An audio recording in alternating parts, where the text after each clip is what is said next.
துயரப்படுத்தக்கூடாது, வேதனைப்படுத்தக்கூடாதுன்னு தான் நபிகளாருடைய வந்து வாழ்ந்து காமிச்சிருக்காரு. எல்லாத்துக்கும் போதிக்கிறது அவர் தான். கிட்டத்தட்ட 23 வருடங்கள் வந்து இந்த இஸ்லாத்தை போதிக்கிறதுக்காக அவர் எடுத்துக்கொண்ட காலம். அவர் அனுப்பப்பட்டதே வந்து இஸ்லாத்தை போதிக்கிறதுக்காக தான் கடவுள் அனுப்பப்பட்டவர். அவர் ஆக்சுவலாக படிக்காதவர், எழுத படிக்க தெரியாது.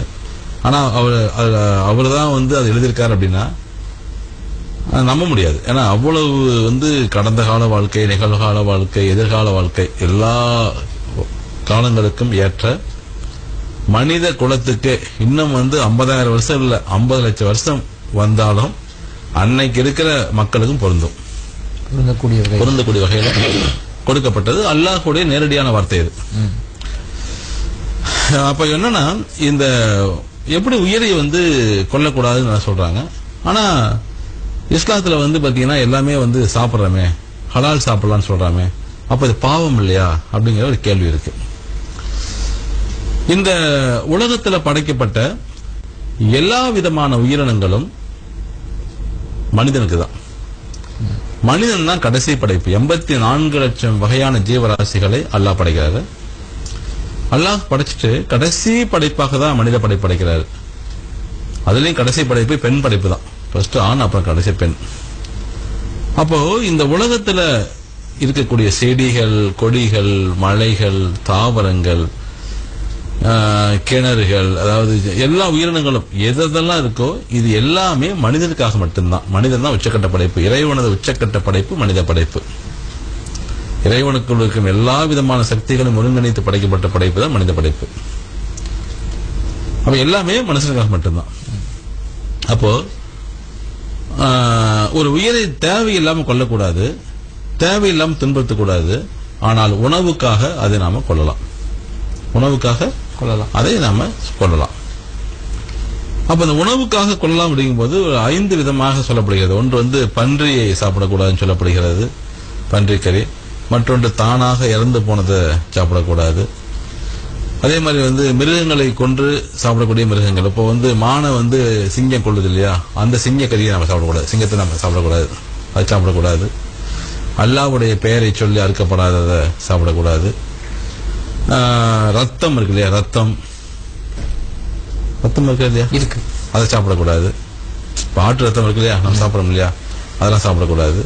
ஸோ இந்த மாதிரி வந்து எதாவது சாப்பிடக்கூடாது அப்படிங்கிறதையும் சொல்லப்படுறது. அப்போ இத வந்து நம்ம கழுத்தை அறுக்கும் பொழுது வலிக்குமா வலிக்காதா? வலிக்கும் இல்லையா? ஆனா ஹலால் என்பது என்ன பாத்தீங்கன்னா, இப்போ வலி வந்து மூளைக்கு தெரியும்னா உணவு குழாயும் மூச்சு குழாயும் சேர்த்து ஒரே நேரத்துல இப்படிங்க செகண்ட்ல டக்குன்னு கட் பண்ணிடுவாங்க. எப்படி? ஒரே ஒரு செகண்ட்ல டக்குன்னு கட் பண்ணுவாங்க. அந்த மாதிரி கட் பண்ணும் பொழுது அந்த மூளைக்கு போகக்கூடிய ஆக்சிஜன் பாத்தீங்க அப்படின்னா அது உடனே கட் ஆயிரும், ரத்த ஓட்டம் கட் ஆயிரும். சோ மூளைக்கு வந்து வலி தெரியாது, மூளைக்கு வலி முழுக்க தெரியாது, முழுக்க தெரியாது. இப்ப நீங்க வர்க்கு அழுத்தி வச்சோங்களேன், அது வந்து துடிக்க ஆரம்பிக்கும். அது வந்து மூளைக்கு வந்து தெரியும், வலி துடிக்கும். ஆனா டக்குன்னு ஒரே செகண்ட்ல கட் பண்ணும் பொழுது மூளைக்கு வலி தெரியாது. அப்போ சுவாச குழாய்க்கும் மூளைக்கும் போகக்கூடிய ரத்த குழாயை ஒரே நேரத்தில் கட் பண்றது அப்படிங்கிற செகண்ட்ல. அப்போ எதுவுமே தெரியாது, வலி தெரியாமல் அது இறந்துரும். அது உணவுக்காக பயன்படுத்துறோம். இருந்தாலுமே அதுல கொஞ்சம் வந்து அந்த அலைகள் வந்து அந்த வலிகளுடைய அலைகள் வந்து அதுல ரத்தத்துல பதிஞ்சிருக்கும். அதனாலதான் ரத்தத்தை வந்து சாப்பிட வேண்டாம்னு சொல்றாரு.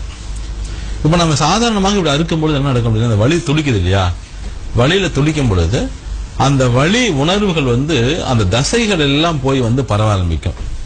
தசைகள் எல்லாம் போய் அந்த வலிகள் வந்து பதிஞ்சிடும். அது வந்து கஷ்டப்படுதல், ஐயோ வலிக்குது, அந்த தசைகள்ல பதிஞ்ச அந்த வலியோட இருக்கக்கூடிய அந்த அதை நம்ம சாப்பிடும் பொழுது எதிர்மறையான விளைவுகள் நமக்கு ஏற்படுத்தும்.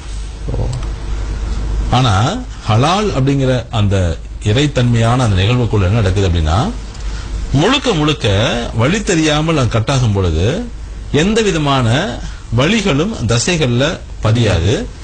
ஏதோ கொஞ்சம் நெஞ்சம் இருக்கும், அது ரத்தத்துல மட்டும்தான் இருக்கும். அதனால அது வேண்டாம்னு சொல்றாரு. அது மட்டும் ரத்தங்கள்ல நிறைய கிருமிகள் மற்ற விஷயங்கள் எல்லாமே இருக்கும். ஏன்னா ரத்தம் தான் நம்ம உடம்புல எல்லாமே. கிருமிகளை கொண்டு போறதும் சரி, கழிவுகளை கொண்டு போறதும் எல்லாமே கொண்டு போய் கெட்ட ரத்தம் போய் நல்ல ரத்தம் மாறுது இல்லையா, எல்லாமே. அதனாலதான் பிளட் வேண்டாம்னு சொல்லிட்டு சொல்லப்படுகிறது. இத அறிவியலுக்கு உட்படுத்துறாங்க. அது எப்படி இந்த மாதிரி பண்ணும்பொழுது வலி ஏற்படாது அப்படின்னு சொல்லிட்டு மேலை நாடுகள்ல அதை ஒரு ஆராய்ச்சி பண்றாங்க. அந்த மாதிரி பண்ணும் பொழுது ஒரு செடியை வெட்டுறாங்க, ஒரு ஆட்டை வெட்டுறாங்க. இந்த செடியில பதிவாகக்கூடிய அந்த அலைகள் இருக்கு இல்லையா, அது ஆட்டை வெட்டுறதை காட்டிலுமே 3 மடங்கு அதிகமா இருக்காம். அதிகமா இருக்கு. இது அறிவியல். இதெல்லாம் நீங்க பார்க்கும் பொழுது உணவுக்காக நாம் அதை சாப்பிடலாம், அதுதான் சொல்லப்படுகிறது. அதனாலதான் ஹலால் ஹலால் நம்ம சொல்றோம். அதை இதெல்லாம் சொன்னா மக்களுக்கு புரியாது, ஏத்துக்க மாட்டாது. அதனாலதான் ஒரே விஷயம், அல்லாஹ்வுடைய பெயரை சொல்லி அதுதான் ஹலால் நினைக்கிறோம். ஆனா உள்ளுக்குள்ள இவ்வளவு அறிவியல் இருக்கு. அதனாலதான் நான் என்னோட நிகழ்ச்சியில் நான் சொல்றது எல்லாமே மட்டன் சிக்கன் நல்லா சாப்பிடுங்க, நிறைய சாப்பிடுங்க, ஆனா ஹலால் மட்டும் சாப்பிடுங்க நான் சொல்லுவேன். இப்போ நம்ம இந்துக்கள் வெட்டும்போது என்ன நடக்குதுன்னா, அது போட்டு அறுக்கும் பொழுது வலி அதுல பதிவாயிரும். ஆமா ஆமா பதிவாகுது. அதனாலதான் நான் சொல்றது மேக்சிமம் முடிஞ்ச வரைக்கும் ஹலால் சாப்பிடுங்க. ஹலால் சாப்பிட்டா நமக்கு எந்த பிரச்சனையும் கிடையாதுன்னு சொல்றது காரணம் அதுதான். அதனால ஹலால் சாப்பிடும்போது நமக்கு எந்த பாதிப்பும் கிடையாது. இல்ல உங்களுக்கு சைவம் பிடிக்கும் அப்படின்னா மட்டன் சிக்கன் தவிர்த்துட்டு வேர்க்கடலை, தேங்காய், பாதாம் பருப்பு, பிஸ்தா பருப்பு, முந்திரி, நெய்